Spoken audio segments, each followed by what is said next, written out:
really enjoyed looking out and looking at all of you guys, and I thank you guys so much. This is very, very humbling to see so many close friends, and I'm so thankful. The biggest thing in my life that changed everything was when I met this awesome hot chick from Texas.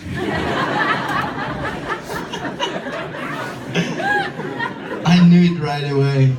I was a big farm burnt down, working on the fire all day. I was all black in the face, and I tell my friend next to me, "That's my wife."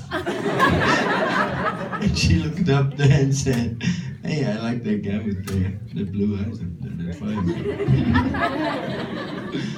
Then after a few runarounds, second time we saw each other, day later I announced our wedding to the whole town. Some of them are still scared. People are always scared of love. But it changed everything because our love changed everything, and that was all God. You know, I was always all in, Lisa always all in. Totally, there was no 50-50, it's all 100-100. And Stefan got 200 then, or even more, another multiplier. And the most amazing thing about this little kid was we couldn't have him in the medical facility. On the medical standpoint, there was no way that even Lisa was born and that we could have him. Because I had cancer, and they said, sorry, no more. And we had Andy's here, who was at all those parties where we celebrated, where life came back to me, and they were there all the way. I mean, it was such a miracle. And then the only one who knew that she was pregnant was our grandmother, the Oma. She's a girl. We've seen it before. You were pregnant. And then we had this huge party at all the Salzburg Hospital, all the faculties, and because I worked in there as an EMT, and it was just amazing. They told us we couldn't have kids, and then Lisa gave birth at exactly the same time as the nurse who nursed me through my first cancer. And that was not my baby, but she gave it to me for a while, so I walked out with two. That was just so awesome. And then being in another climate and away from Texas, she got really sick, and Stefan got really sick, and he was 1 month old. We had to just break up, go to the beach in Italy, and then they got so sick. I had to steal him out of the hospital at 2 a.m. because they wouldn't give him to me. So I just stole him, put him in the car, floated out to Frankfurt, got on a plane. Back then the security was not like now, but there was also some idiots running around blowing things up. And so we had too much luggage, and my cousin knew somebody at security, and he just said, "Just leave your suitcases in the middle of the airport, I take care of it." Never met that guy. I guess some of those stories just come out because that's what Stefan saw all his life. You know, and to me it was normal. I guess it's normal after you do it. And so we landed in Minneapolis doing the immigration there, and when those wheels touched the ground, I felt I can do anything I set my mind to. I had like the free enterprise spirit grab me. I've never felt like this in my whole life, and that's why I did everything. I was so fired up, so excited. My awesome David saw me in Texas. They always inspired me by Texas is just inspiring. It's so huge, and it's a cowboy movie. It's not real. And so we had so many tracks, but I don't want to get sidetracked. But this kid, Stefan, he was such a miracle from the get-go. Just unbelievable. And I got to spend all the time with him because I nobody would hire me because I didn't know what I can do, and I could not see myself working for somebody else, because in America you have your own business and that's all I knew. And so we were always together. One time in the wood shop, I started wood business, and in the wood shop I tried to put him in a crib one time, and he screamed bloody.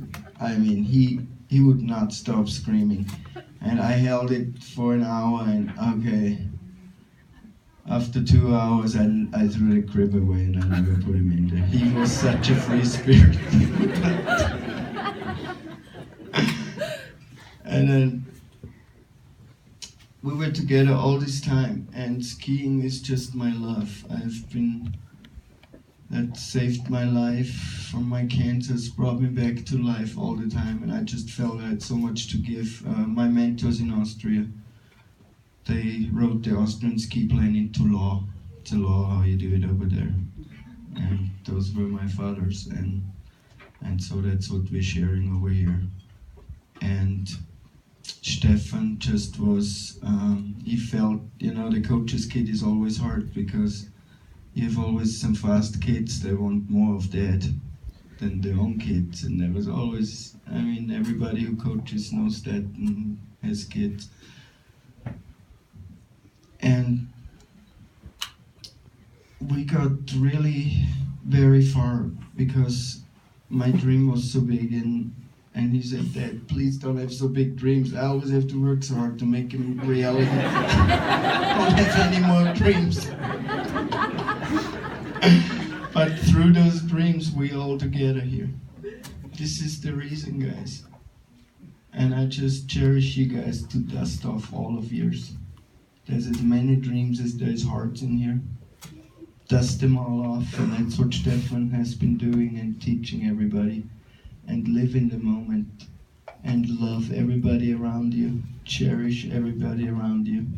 And he gave me this book on Father's Day, last Father's Day. I won't get to see him this Father's Day, I had no idea. But it was dedicated to him. When I open that page, I see what I wrote there. And that was really the night when his love came in his life. He said, "Dad, you have to leave early. I have somebody's coming over." So I left at 4 in the morning, and I found my BMW 740. Don't feel too sorry for me. But everybody got to meet Katie, and just so much love, so much experience together. It was just a joy. And then he put his whole heart in there. The vision to have ski racing in the south, the reason was because you have to build your own tracks when you want to succeed. You can't succeed on somebody else's track. That's their track. And we built your own, and he put all his heart in there. And everybody understands how it's done because he laid out the groundwork there. And that race we put on in Sipabu, everybody in this ski area, thank you guys, what you guys did for everybody and continuously doing. They canceled the World Cup in Beaver Creek, and then they put on a race for us with not one flake of snow. And it was flawless. There was not one hiccup. It was amazing. And everybody here, it's so wonderful to see everybody. And I will hug every one of you. Not today maybe, but every time we see each other, we will hug each other, and that's all we're gonna do, because that's what we are. We're there for each other. We're no good alone. We're only good together. And I want to give all the glory to Jesus Christ. And today is his day where he died for us. And I was there in Jerusalem in '83.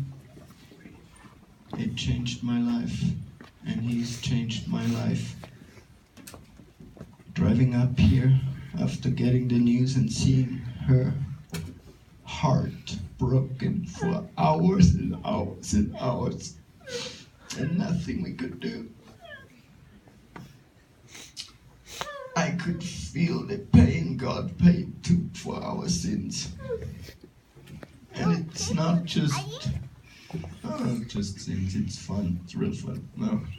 He paid a big price for us to come in, and he doesn't care what sins we have. He covered them all. Don't worry about it. He has a plan. Nobody can break. He made it for us because he loves every one of us. And Stefan had that same faith. We had a church service every Sunday in Riedoso on skis, of course. And when he was 12 years old, he gave his life there to Jesus. And then we baptized him in a swimming pool in the winter. And he was such a shining light, and he told, he never talked about God much because he lived it, and he said, that's a private matter. Everybody has to find the way to, it's a different track for everybody. Not cramming it down anybody's throat, but this is our track. I got one message that was kind of a funny one because there was so much love pouring out, and that one message said, are you Catholic? That was all it said, so what do you answer of that? So I wrote back, same denomination as Jesus. And then after a while, long silence, I wrote another thing. I said, our roadmap is Isaiah 61. And then after 20 minutes, thank you, Hubert. I love you. Awesome.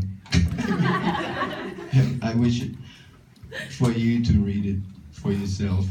That gives you all the comfort you need today. Isaiah 61. That's the roadmap that Stefan has in his Bible. I read all his highlights. And he's not stopping joking around, by the way. Yesterday in the hospital, all the women's bathroom, not a drop of water in there. All three of them. And the men's bathroom, we turn on the faucet, they can turn it off. And they said he has been doing that all over the operating rooms all day long.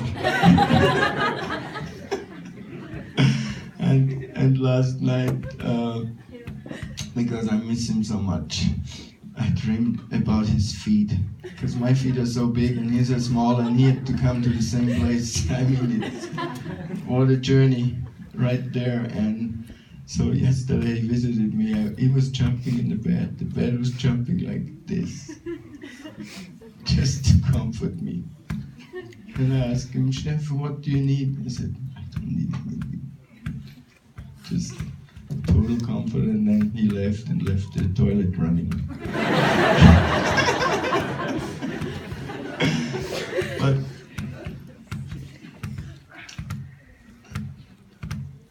one great story about this whole thing I have to share with you guys, because you probably read what those smear guys in the newspaper, they try to make some cheap bucks. Not all the facts are there, yeah? So don't all believe the paper, because the funny thing is, there was a girl in there. I met her the first time when her mom died. She was 8 years old, and then Stefan found her, and she became our coach this year, Hannah. Everybody knows her in Colorado. They moved to Steamboat, and what an incredible girl. And then she lost her dad, so she's an orphan, so we are her family. And she thought she lost her second family. And my biggest concern was to find her as fast as possible. They locked up her boyfriend. Stefan and her boyfriend were the only support system she has, and she couldn't talk to any of them. I just couldn't find her. And then the second day we found her, and on the way there, on exactly the same place, at 6 o'clock, same accident with 3 cars, all roadblocks, and there's something wrong with that intersection there, and we're gonna check that out. and we're gonna do a little jailbreak.